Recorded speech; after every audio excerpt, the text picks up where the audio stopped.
নমস্কার বন্ধুরা, আমি সুপর্ণা। তোমরা সবাই কেমন আছো? আশা করি খুব খুব ভালো আছো। আমার চ্যানেলে আর নতুন একটা ব্লগে অনেক অনেক ওয়েলকাম। বছরের শেষ দিনটা যথারীতি তোমাদের সামনে চলে এসেছি। আজকে 31 ডিসেম্বর। 31 ডিসেম্বর মানে 31st নাইট। তো আর তোমাদের অ্যাডভান্স হ্যাপি নিউ ইয়ার বলে রাখলাম, কারণ রাত 12টায় হুল্লোড়, নাচ গান, হট্টগোলের মাঝখানে আর মনে থাকবে না তোমাদের নিউ ইয়ার উইশ করি। তো তার জন্য অ্যাডভান্স হ্যাপি নিউ ইয়ার। যাচ্ছি পার্টিতে, 31 যেহেতু, তো পার্টি তো করবই। আর বছরটা তো সারা বছরটা খুবই খারাপ গেছে। বছরের শেষ দিনটা অন্তত নাচ গান হইচইয়ের মাধ্যমে অন্তত ভালো কাটাই, যাতে আগামী বছরটা ভালো আসে। গত বছরও এইভাবে স্টার্ট করেছিলাম, কিন্তু যথারীতি কপাল খারাপ হলে কিচ্ছু ভালো হয় না। তো যাচ্ছি এখন। মেয়ে রেডি হয়ে বেরিয়ে পড়েছে, গৌতমও রেডি হয়ে চলে গেছে। আমি লাস্ট, এখন ঘড়িতে 9টা বাজে, বেরিয়ে যেতে হবে। আর পার্টিটা আমাদের ক্লাবেই হচ্ছে। আর বাকিটা দেখতে থাকো, তাহলে একটু একটু করে জানতে পারবে।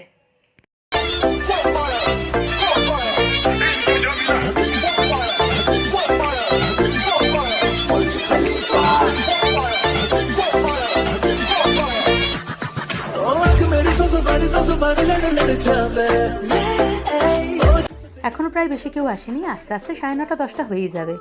এখন বলতে পারো ক্লাব প্রিমিসেসটা ফাঁকা আছে, সুতরাং এক ঝলক 31স্টের ডেকোরেশনটা তোমাদের সাথে শেয়ার করে নিই। বেশি ভিড় হয়ে গেলে আর দেখানো যাবে না।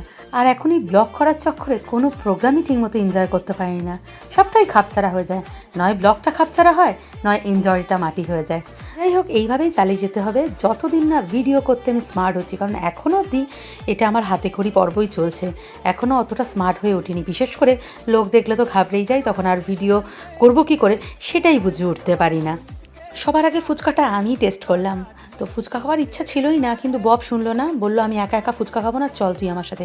বব আমার ছোটোবেলার বন্ধু, তো এখন দুই বন্ধু মিলে অনেক দিন পর জমিয়ে একসাথে ফুচকা খাচ্ছি। আর তারপর নিয়ে নিয়েছিলাম 1 প্লেট দই ফুচকা, যেটা অবশ্য একা খাইনি, আমার সাথে ছিল সজল, বব, রাজা। আমরা 4 জনে মিলে জমিয়ে ফুচকাটা এনজয় করেছিলাম। দারুণ টেস্টি ছিল দই ফুচকাটা।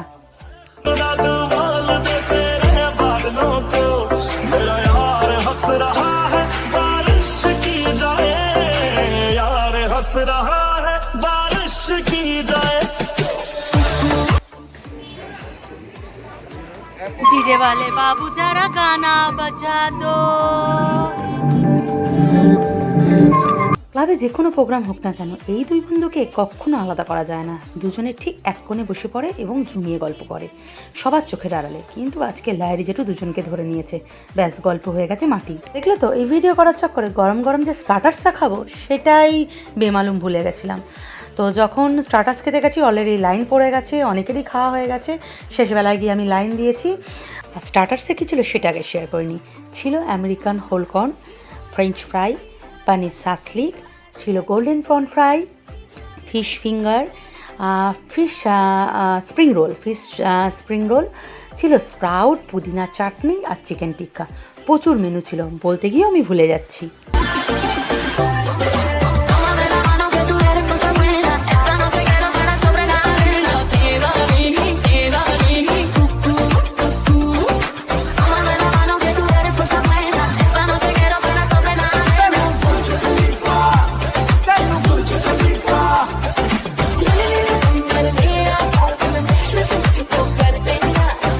এই তোমাদের গৌতম দা একটা আনরোম্যান্টিক হাজবেন্ড। বললাম বছরের শেষ দিন চলো কয়েকটা ফটো তুলে নিই, স্মৃতি হিসাবে থেকে যাবে। কিন্তু সে বাবু ফটো তুলবে না, আমার ভয়ে লুকিয়ে এই ডিজের পিছনে বসে আছে। ভাবা যায়, এটা আমার একটা ছোট্ট ফলোয়ার, থাকে ব্যারাকপুরে ঠিকই, কিন্তু আমার চ্যানেলটা সাংঘাতিকভাবে ফলো করে, প্রত্যেকটা ভিডিও দেখে। এই ছোট্ট সোনাকে সবাই একটু ভালোবাসা দিও। 31স্টের পার্টি মানে ড্রিঙ্কস তো থাকবে, কিন্তু দুঃখের বিষয় এখানে আমি কিন্তু কোল্ড ড্রিঙ্কস খাচ্ছি। হার্ড ড্রিঙ্কস জীবনে খাওয়া আর হয়নি, আমার কপালেও জোটেনি, কারণ বাপের বাড়ির পরিবেশটা একটু আলাদাই ছিল। বাবা কোনো দিন ড্রিঙ্কস করেনি। এদিকে বিয়ের পর দেখলাম বড় ভেজিটেরিয়ান, সুতরাং আর ড্রিঙ্কসটা আমার কোনো দিন করা হয়নি। এই প্রত্যেকটা পার্টি আমার আর আমার হাজব্যান্ডের কোল্ড ড্রিঙ্কসই কেটে যায়, এই বেশ ভালো আছি। ডিজেতে আমার বন্ধু বব আর কৌস্তব ছিল, তো ওরা একটু খেতে গেছে। সেই সুযোগে রাজাবাবু ডিজের পজিশনটা একদম সামলে নিয়েছে, এবং বছরের শেষ দিনটা যে এত ভালো কাটবে একদম ভাবিনি। মেহা ছিল না, মেহা চাকরি সূত্রে হায়দ্রাবাদ চলে গেছিলো। দুর্গাপূজাটা ওকে ছাড়াই কাটিয়েছি। আর 31স্টে যে ওকে পাবো ভাবতে পারিনি। অঞ্জলি নেই, বেনারস ঘুরতে গেছে, মেহা আছে। যাই হোক, মেহাকে পেয়ে গেছি। আজকে আমি যতই অসুস্থ থাকি না কেন, নাচ তো করবো, আমার ডান্সিং পার্টনার বলে কথা। তার মধ্যে এতদিন পর আমি মেহাকে পেয়েছি।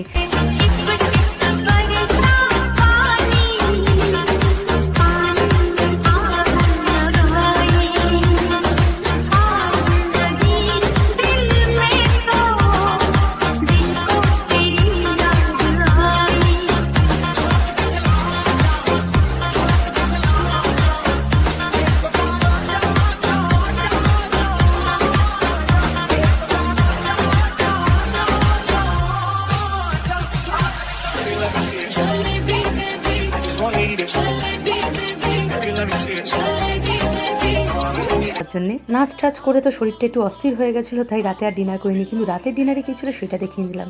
স্যালাড ছিল, রায়তা ছিল, ছিল চিকেন বিরিয়ানি, ছিল চিকেন রেজালা, চাটনি, পাঁপড় আর ছিল বুরানি। তাও তো অনেকটা রাত বলে বুরানি প্রায় শেষের দিকে। রাতে ডিনার না করার আরেকটা কারণ হচ্ছে কিন্তু এই কুলফি। ডান্স করে এমনি শরীরটা কেমন অস্থির হচ্ছিল, তো এর ওপর যদি বিরিয়ানি খেয়ে নিতাম আরও শরীরটা খারাপ লাগতো, তাই বিরিয়ানিটা স্কিপ করে দিলাম, মানে ডিনারটাই পুরো স্কিপ করে দিয়েছিলাম। আর ভেবেছিলাম এর বদলে জমিয়ে দুখানা কুলফি খেয়ে নেব, কারণ বিরিয়ানিটা সবসময় পাওয়া যায় ঠিকই, কিন্তু এরম টেস্টি কুলফি একদমই পাওয়া যাবে না, একদম শিওর। এটা এত টেস্টি ছিল বলার মতো না। তার জন্য লোভ না সামলাতে পেরে দুটো তো খেয়েইছিলাম এই ঠান্ডার মধ্যে। ঠান্ডা লাগুক আর কষ্ট হোক সেটা আর কোনো যায় আসে না, কিন্তু এরম কুলফি ছাড়া যাবে না।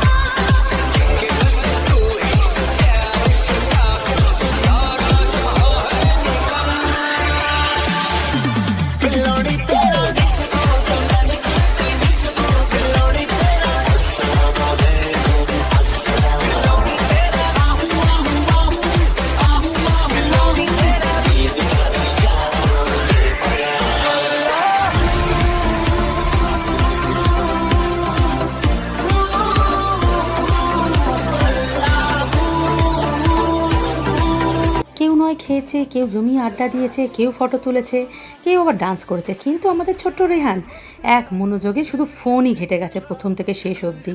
একদম পার্টির শেষ এন্ডেও ফোন ঘাঁটছে।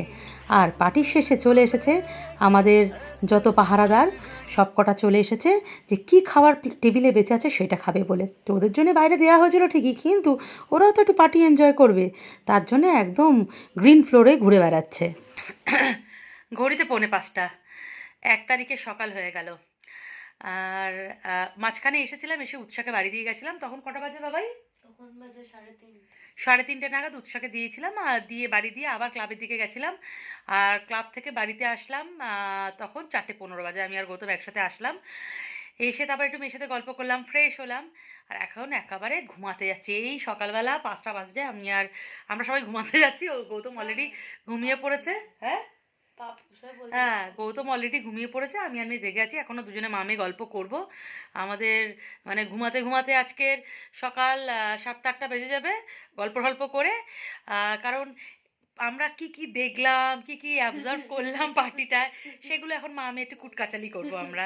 হ্যাঁ, আমরা একটু পিএনপিসি না করলে ঘুমাতে পারি না। পিএনপিসি করব, করে তারপর ঘুমাতে যাব। আর কালকের 1 তারিখটা আমরা ঘুমিয়ে কাটাবো, তাই তো শোনো? আর উঠবো না, একবারে দুপুরে উঠবো। দুপুরে উঠে দিদার বাড়িতে যদি চান্স আছে ও আবার প্ল্যানও করে নিচ্ছে দুপুরবেলা গিয়ে দিদার বাড়িতে পাত পারবে, মানে বছরের প্রথম দিনটাই গিয়ে দিদার বাড়িতে পাত পারবে।